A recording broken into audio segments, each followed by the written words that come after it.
આત્મ ઉપાસક આત્મીય બંધુ અને બહેનો,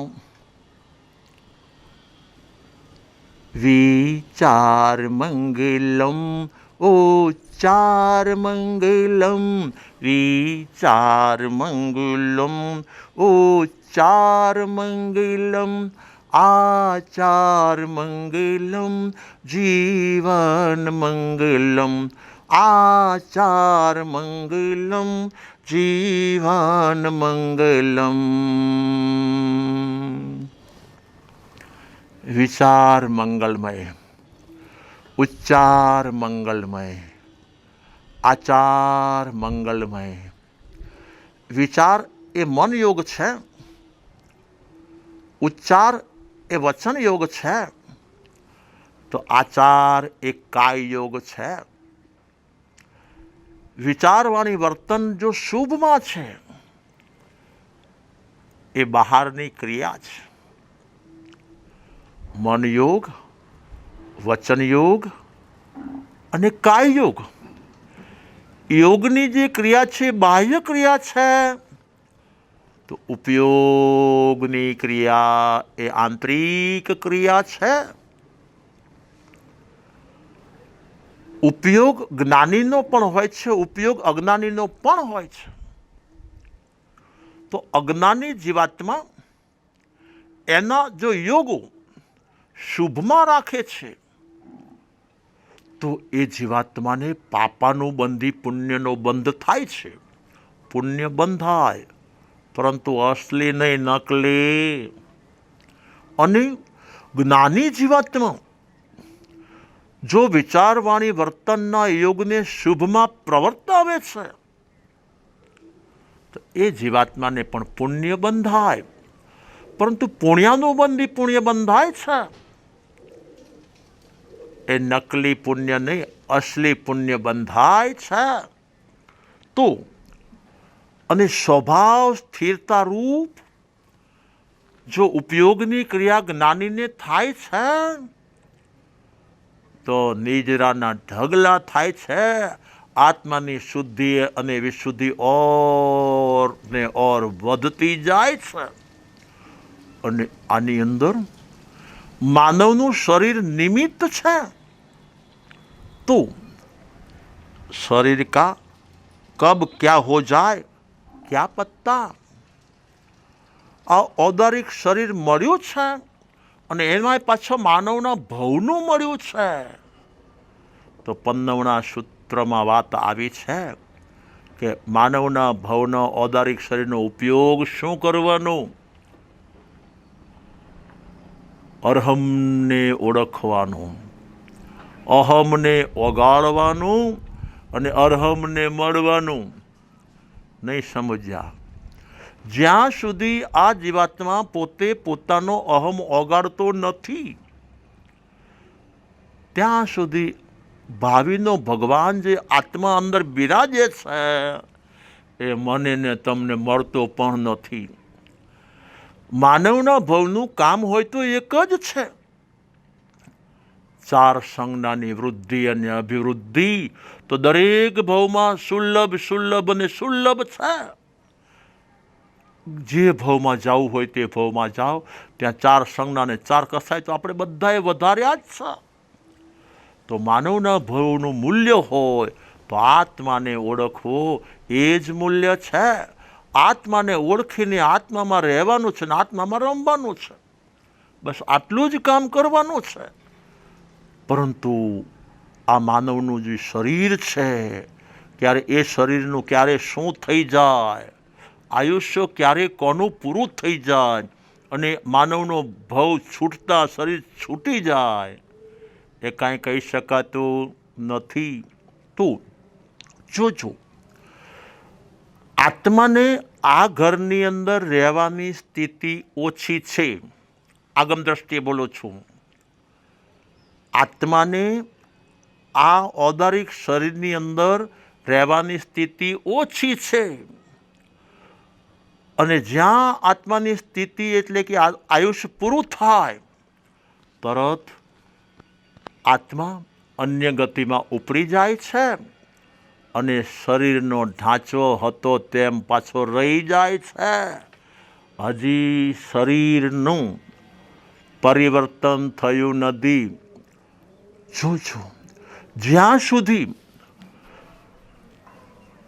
પરિણામાંતર ન પામી ત્યાં સુધી એ શરીરની સ્થિતિ કહેવાય છે.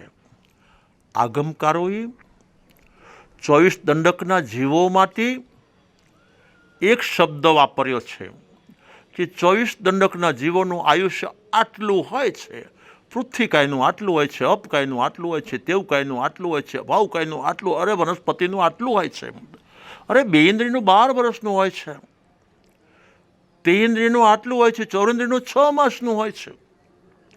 આ વિવિધ પ્રકારના આયુષની સ્થિતિ આગમકારોએ 24 દંડકમાં બતાવી છે.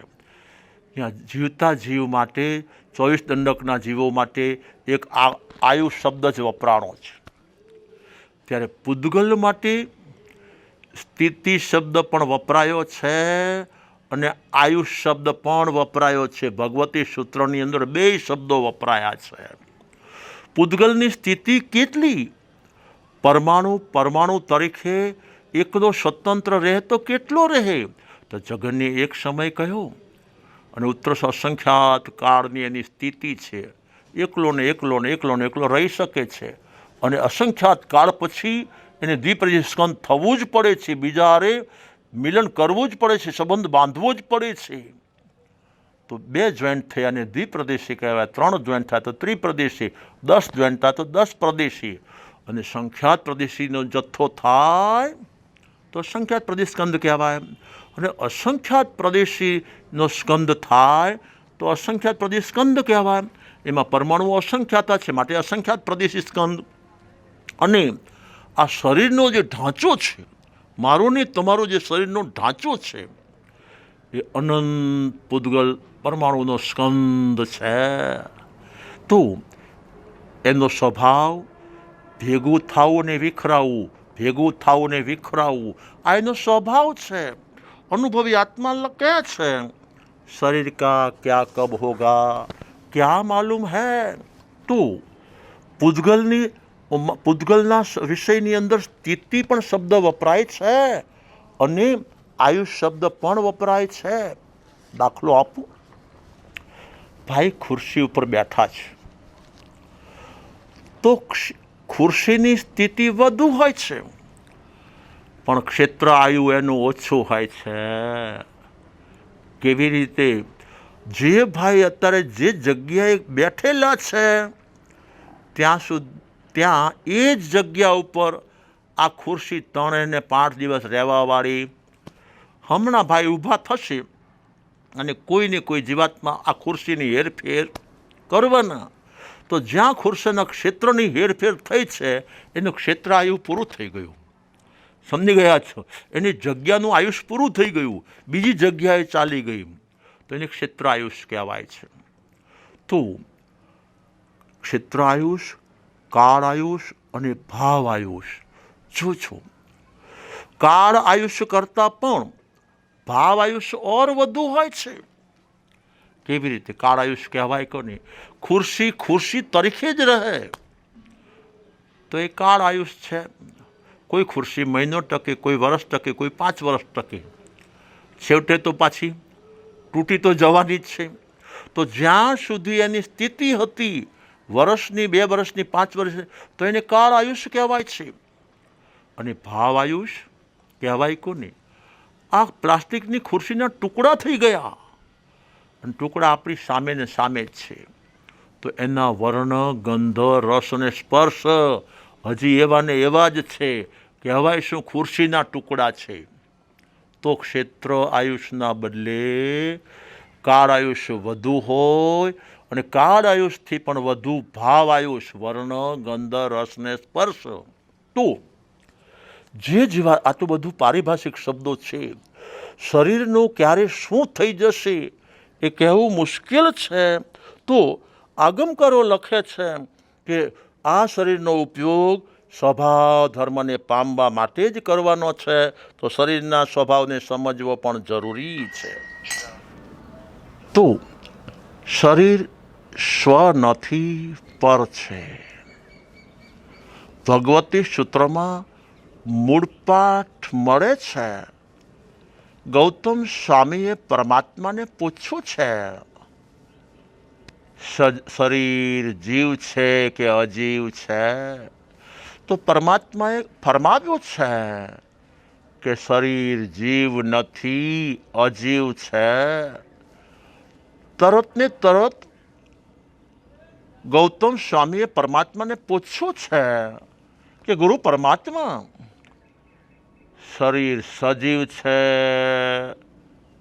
કે અજીવ છે?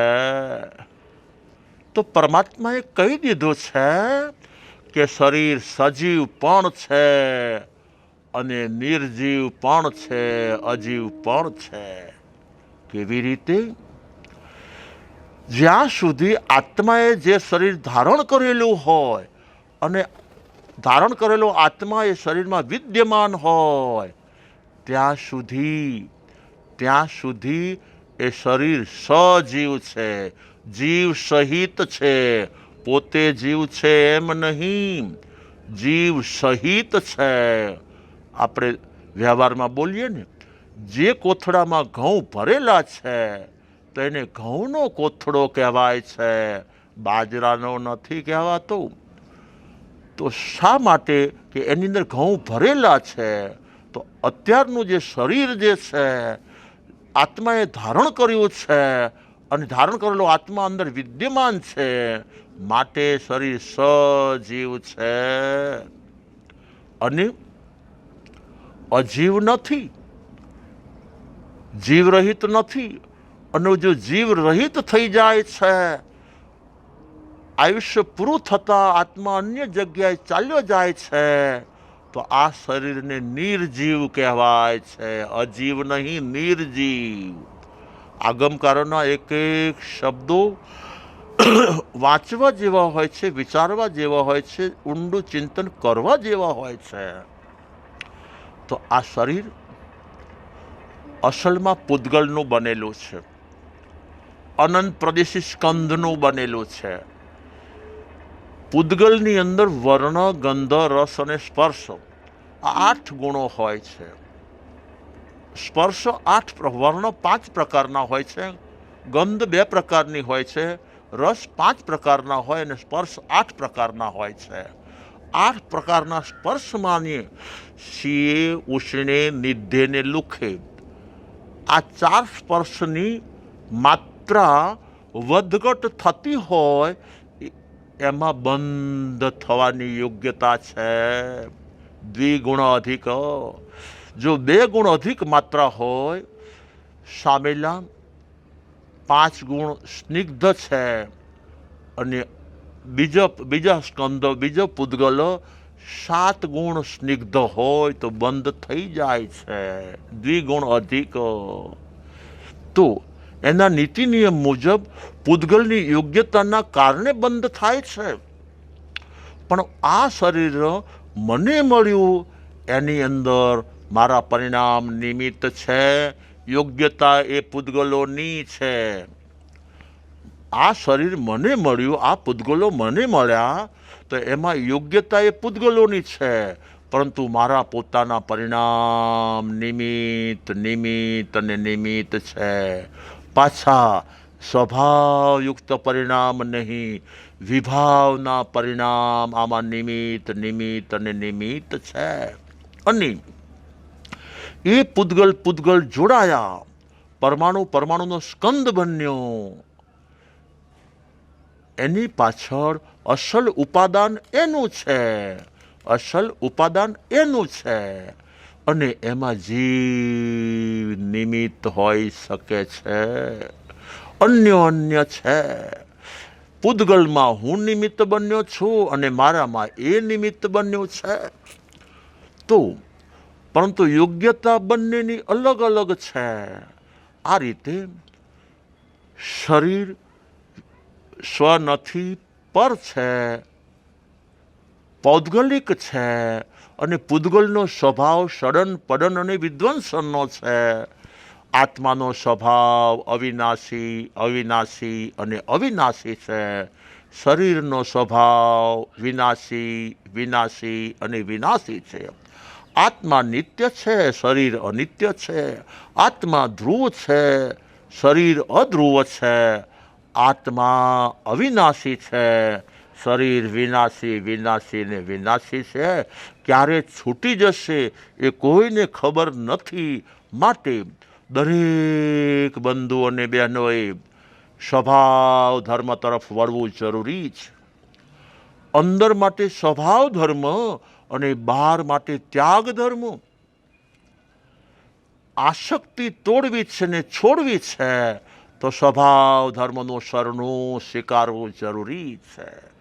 અને જીવનને ધર્મમાં જોડવું છે તો વ્યવહારનું પાલન પણ જરૂરી છે. છતાં અનુભવી આત્માઓ કહે છે ધર્મ કુછ છોડને से नहीं होता है. આગમકારો ત્યાગનું કહે છે, ત્યાગનું નથી કહેતા એમ નહીં. કરેમી ભંતે સામાય્યમ શૌવમ સાવજ જોગમ પચખામી. હું સર્વ સાવદ્ય યોગનો પચખાણ કરું છું.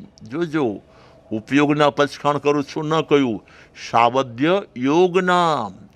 હિંસાકારી, જૂઠકારી, ચોરી, વ્યભિચારી, પરિગ્રહયુક્ત વિચારવાણી વર્તનનો હું ત્યાગ કરું છું. તો સમજવું જોઈએ ત્યાગ કોનો થાય? જે સ્વથી જુદું છે, સ્વથી ભિન્ન છે, મારાથી અલગ છે. ત્યાગ હર હંમેશ માટે એનો જ થાય છે. અન્યનો ત્યાગ થતો નથી. સંલગ્ન હોય એનો કોઈ દિવસ ત્યાગ થતો નથી. દાખલો આપું છું. શરીર પોતે જ કહે છે શરીર એક છે, એના યંત્રો અનેક છે. જ્યાં સુધી આંખમાં ચીપડો વળતો નથી ત્યાં સુધી કોઈ જીવાત્મા આંખમાંથી ચીપડા કાઢતા નથી. ચીપડો એ આંખનો મેલ છે. એ તૈયાર થઈને આંખમાંથી છૂટો પડી ગયેલો છે અને બહાર આવી ગયેલો છે. હવે આપણે માત્ર કરવાનું શું? માત્ર હાથથી લઈને લૂછી નાખવાનું, કાઢી નાખવાનું. તો આ ત્યાગ થયો. શેનો? હલકી ચીજનો. કોઈ જીવાત્મા સવાર બપોર સાંજ સતત નાક ખંચેર ખંચેર કરતો નથી. પરંતુ અંદર જે ઉત્પન્ન થયેલી બદબુ છે એને લીટ બોલો તો લીટ, જે બોલો તે બોલો. એ શરીરથી છૂટી પડી ગયેલી છે. તો છૂટું પડેલું હોય એનો ત્યાગ થાય ને તો કંઈક સુખ શાંતિનો અનુભવ થાય છે. હળ થતું હોય અને એક છંટકારી દો તો ફટ દીને ત્યાગ થઈ જાય છે. તો ત્યાગ છૂટું પડેલું હોય એનો જ થાય છે. ચાલો, આજે ભોજન સવારમાં કર્યું છે, અડધી કલાક થઈ છે, હવે લેટ્રિન જઈ આવો. કે હજી શરીરથી પૂતગલ છૂટા પડ્યા નથી. પરંતુ જ્યાં 24 કલાક થાય છે અને અંદર પૂતગલ મોટા આંતરડામાંથી છૂટું પડી ગયેલું છે તો માત્ર વ્યવહાર પૂરતું જ આને જંગલ જવાનું, લેટ્રિન જવાનું રહે છે. તો ત્યાગ હંમેશા જે છૂટું પડેલું હોય એનો થાય છે. બીજા નંબરની અંદર ત્યાગ હંમેશા માટે અન્ય દ્રવ્યનો થાય, સ્વદ્રવ્યનો ન થાય. સ્વદ્રવ્યનો ત્યાગ ન થાય અને સ્વદ્રવ્યને આશ્રિત તાદાત્મ્ય રહેલા ગુણોનો પણ કોઈ ત્યાગ ન હોઈ શકે. પરંતુ સ્વદ્રવ્યથી જે ભિન્ન છે ત્યાગ એનો જ થઈ શકે છે. બતાવું. સંસારી જીવાત્મા દાન દે છે.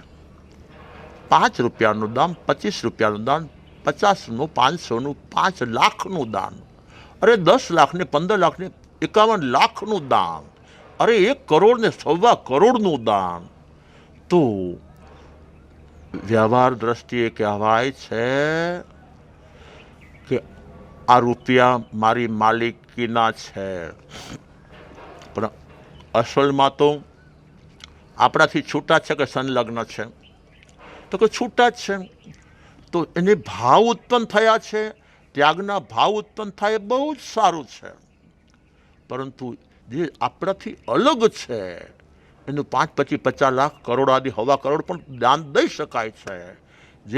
જેની ઉદારતા હોય એ પ્રકારનું દાન દઈ શકાય છે. પરંતુ આત્માથી એ ચીજ ભિન્ન હોવી જરૂરી છે. આત્મા અમૂલ્ય છે. આત્મા અમૂલ્ય છે. એના જ્ઞાનાદિ ગુણો અતિ અમૂલ્ય છે. એનો ત્યાગ ન થઈ શકે.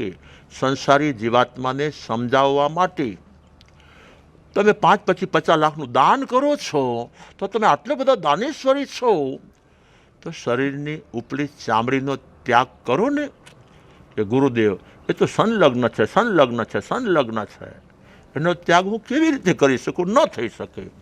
સમજી ગયા છો? ખરેખર તત્વદ્રષ્ટિએ ચામડી જુદી છે, છતાં પણ અત્યારે સંલગ્ન છે. સંલગ્નને સહેજ ખેંચવામાં આવે તો ખંદક ઋષિ આપણે બધા નથી કે જીવતી ચામડી આપણે ઉતરાવીએ તો પીડા થાય છે. ત્યારે જોજો 5 પછી 50 લાખ દેવામાં પીડા થતી નથી, સંલગ્ન નથી. માટે સમજી ગયા છો? ત્યાગ પહેલા નંબરમાં આપણાથી છૂટતું હોય એનો જ ત્યાગ થાય છે. હવે બીજા નંબરની અંદર ત્યાગ હર હંમેશ માટે હલકી વસ્તુનો થાય, ઊંચી વસ્તુનો ન થાય.